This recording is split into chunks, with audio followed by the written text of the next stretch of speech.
Hey YouTube, it's Alicia and I'm back with my last video. I am here to talk about WWE and I'm here to talk about 4 things. Number 1, I'm going to be talking about the Divas division in general. I'm going to be talking about Liv Morgan. So, yay! I'm going to be talking about Ricochet. And I'm going to be talking about the storyline between Bobby Lashley and Alana and Rusev and where we need to go. So without further ado, let's get started. And the first thing we're going to be talking about, let's talk about the women's division just to start off with. Let me just say this. I love the women's division. I'm glad WWE is giving the women a chance, but it's, to me, I'm still seeing favoritism going along when it comes to that women's division. I don't know if everybody see it like I do, but I really want to see more women in a women's division getting that opportunity. Yes, Sasha Banks is back, but she's, she has a quite cute injury right now. But I am going to say, Sasha Banks should, from the beginning when she first came from NXT to Raw is War, she should have gotten that women's opportunity. Sasha should have always.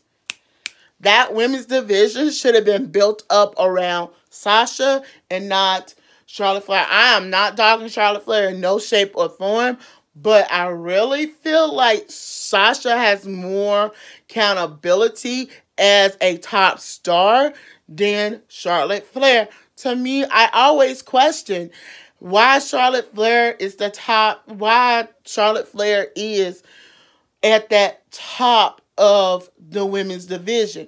To get me to say, I'm not dogging her in no shape or form. I respect Charlotte Flair when it comes down to it, but is Charlotte Flair only being that top superstar because what that last name is? Think about it.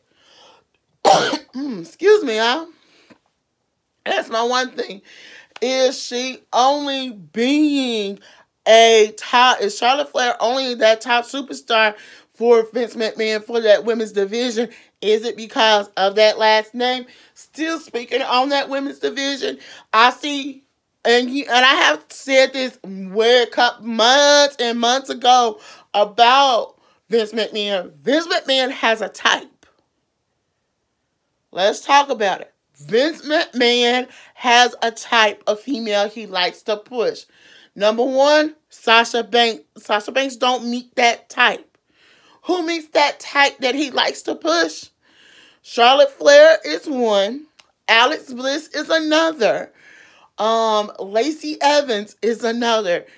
There you go. Top 3 females that Vince likes to push. Who would not want to? And the only reason Becky is being pushed, she's not that type of female that he would usually push. But it's like I'm saying he pushed a certain type of female. Still being on the women's division, I will say that women's division needs more work. That women's division needs more work. But I really feel like what Vince McMahon has done and not bringing back that women's evolution, that was the wrong thing to do. The wrongest thing to do is having nope, we're not bringing back that women's evolution. That should have been a first key for 2019 of them bringing it back. But we heard we might be getting another Mae Young Classic. But I will do a list of people who I think should be part of that. And really, truly, it's coming soon.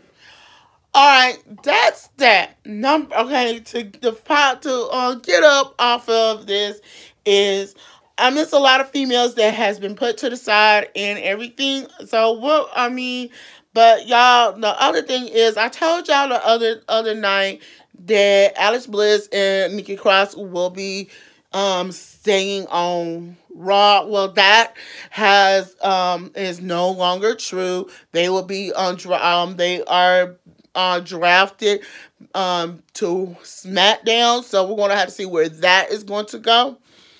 All right, now let's go on to our next female. Let me talk up. Let me finish with talking about the women's division in general. Let me talk about one female in particular.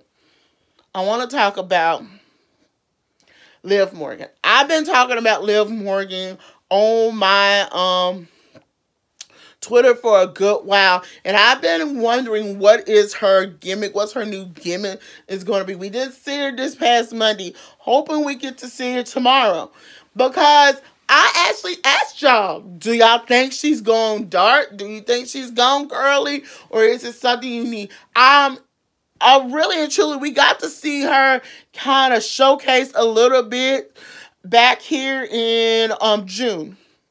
I think it was June or July. We got to see her showcase a bit. And she goes, when I come back, it's going to be a better and more improved her. So everybody just was thinking, oh, she was going to be Shorty G. Shorty G. Well, that's not what it ended up being. And Shorty G was end up patented for none other Chad Gable.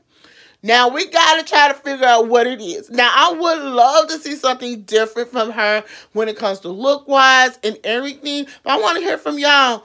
What do y'all want to see from Liv Morgan? Do you want her to keep her Riot Squad roots, or go away from the Riot Squad roots and go for something a little bit more unique and dark, unique and girly, or just unique all in general? Now we're going to start with, before I talk about Ricochet, let's talk about Rusev versus Bobby Lashley and Lana. Okay, Vince McMahon, you're doing good with this, but you need to you taking about 4 steps up, and then sometimes you take 4 steps back when it comes to this storyline. And to me, where it is now, where he's like last week massaging herself, she goes, "Let me turn over," and he like lift the towel up and he looks. I'm going, okay, now it needs to start being a confrontation between the men, between Rusev and Bobby Lashley. We want that confrontation. We want that match. You're building it up. You need to build it up so we can see. But that's just one. We want to see a little bit more than what you can see, because what you're showing us, you're like, you giving us 3 steps up, but then sometimes you take it 3 steps back with this storyline. So if you're going to take it 3 steps up, then keep that momentum and go up. So to me, I think it's time for one of two things that needs to happen with this storyline. Number one, we need to see a confrontation between none other Bobby Lashley and Rusev. And we need to see Alana come to the aid of Bobby Lashley. That's one. Or see a female out of the back come into the aid of Rusev. Now, I can see them pairing, oh my God. I can see them probably pairing Dana Brooks with Rusev. It might work like that, but I don't know if everybody will agree with me. Pairing Rusev with Dana Brooks, it might work in the long run, and I can see it going that route. So we're going to have to see where this storyline goes. All right, y'all. Now, the last but not least, let's talk about Ricochet. Ricochet, so far, excuse me, y'all, the chair wiggly. Ricochet so far this year has impressed me so much. He became U.S. champion and stuff. I feel like it is time for I don't know if everybody will agree with me, but I think it's time to see Ricochet go for that Universal title belt. I feel it's time for, no offense, I love Seth Rollins, but I feel like it's time for Seth Rollins to drop that Universal title belt to Ricochet. Ricochet brings a lot to the table. If people who haven't heard of Ricochet, man, go back and look at Lucha Underground. He was the first Lucha Underground champion. If you don't say, well, he wasn't on there, he was on there. You gotta think about where his tattoos is at and go back and look. He went by a different name when he was on Lucha Underground. But y'all, this is all I have time for, talking about WWE superstars, what I think, and everything. In the question of the day, are y'all ready to see none other Ricochet become none other Universal Champion? Or are you ready to see Bobby Lashley and Rusev collide? Or are y'all ready to see Rusev to come out with a female by his side? All right, y'all. I'm Alicia. Don't forget to thumbs up this video, comment below, and subscribe.